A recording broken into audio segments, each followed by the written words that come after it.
¿Cómo están? Parte del año y hay nuevas cifras económicas que por supuesto van configurando el escenario que se va pintando para este 2013. IMASEC, IPC, que por supuesto vamos a analizar en esta entrevista con el gerente general de Octogon Chile, Manuel Bengolea. Manuel, muchas gracias por estar aquí en DFTV. Muchas gracias a ustedes por convidarme nuevamente.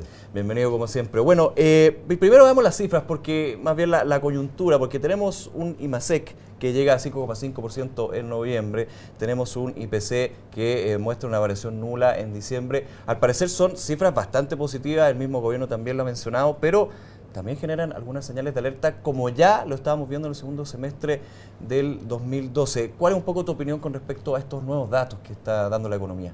A ver, los datos indudablemente son, para fin de año, no pueden ser mejores, pero son datos que hay que tener mucho cuidado al analizarlo. Partamos por el tema del IMASEC, del IMASEC. El IMASEC, los dos últimos datos han sido mejor a lo esperado, pero la verdad cuando uno analiza la parte cíclica del IMASEC, o sea, le saca la parte estacional y le saca de alguna manera las partes aleatorias, uno se da cuenta que viene desacelerándose la economía, eso es un hecho.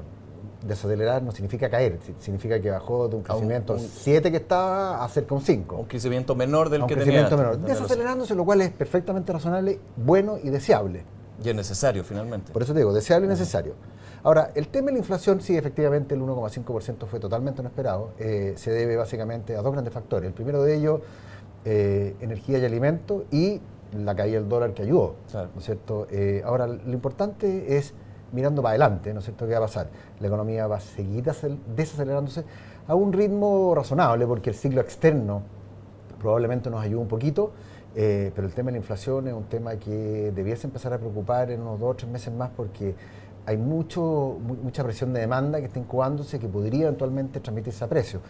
Hay un mercado laboral estrecho, dicho por el mismo Banco Central. El incremento en las remuneraciones, 6,7% la última cifra, que yo creo que dista mucho de lo que es el aumento en productividad.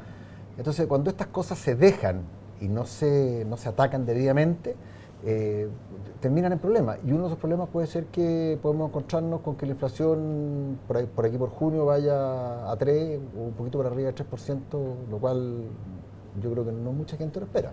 Bueno, entonces, ¿se justifican estos temores que ya teníamos en los meses anteriores respecto a un sobrecalentamiento? ¿O son más bien muy apresurados en este contexto? O sea, yo creo que es difícil hablar de sobrecalentamiento, pero hay señales que son súper evidentes. La primera de ellas es una balanza comercial negativa, o sea, un déficit comercial en el tercer trimestre del 2012, cuando el precio del cobre estaba bastante alto, y la última vez que tuvimos un déficit en balanza comercial fue el tercer trimestre del 2008, que fue en la mitad de la crisis, claro. Y que era entendible. Entendible por los factores porque que el precio del cobre se cayó al suelo de forma muy rápida.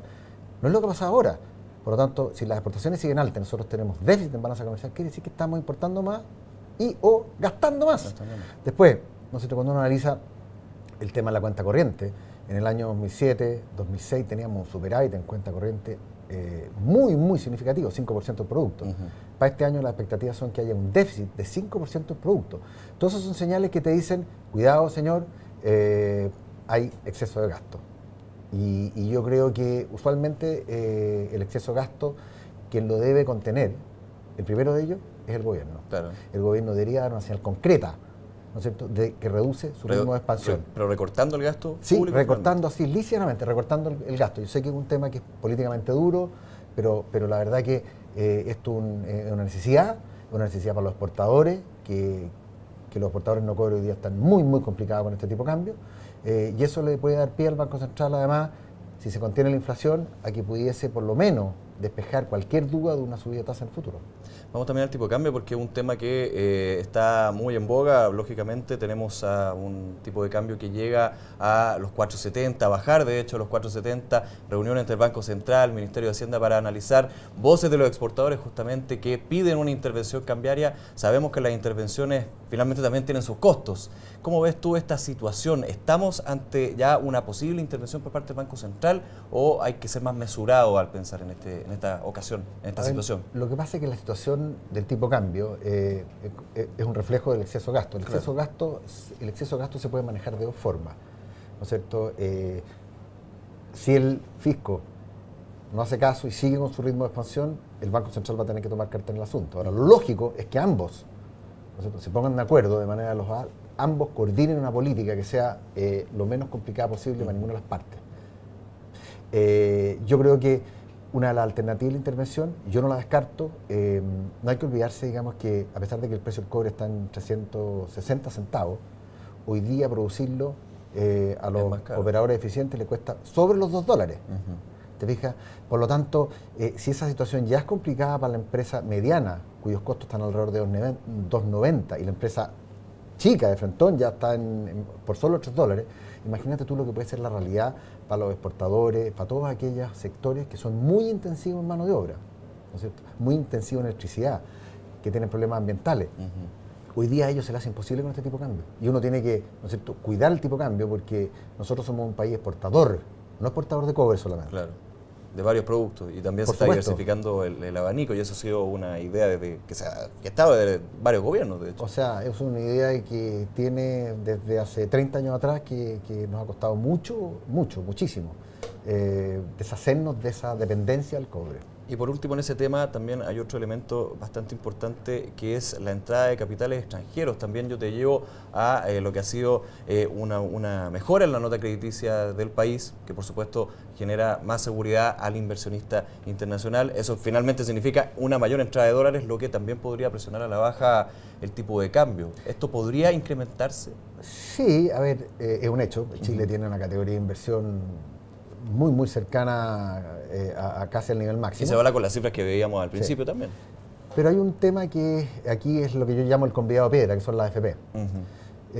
Y la AFP es cada vez que hay, ¿no es cierto?, cada vez que los mercados andan bien, se producen las famosas migraciones de los cuotas aportantes desde fondos de menor riesgo hacia fondos de mayor riesgo. Esto obliga a la AFP de alguna manera, ¿no es cierto?, a incorporar más acciones. Y por las restricciones de liquidez del mercado local, ese incremento en acciones usualmente lo van a comprar afuera. Y eso produce una demanda de dólares que puede ser compensada de alguna manera. El año 2010 pasó este fenómeno que subía la bolsa y también subía el tipo de cambio.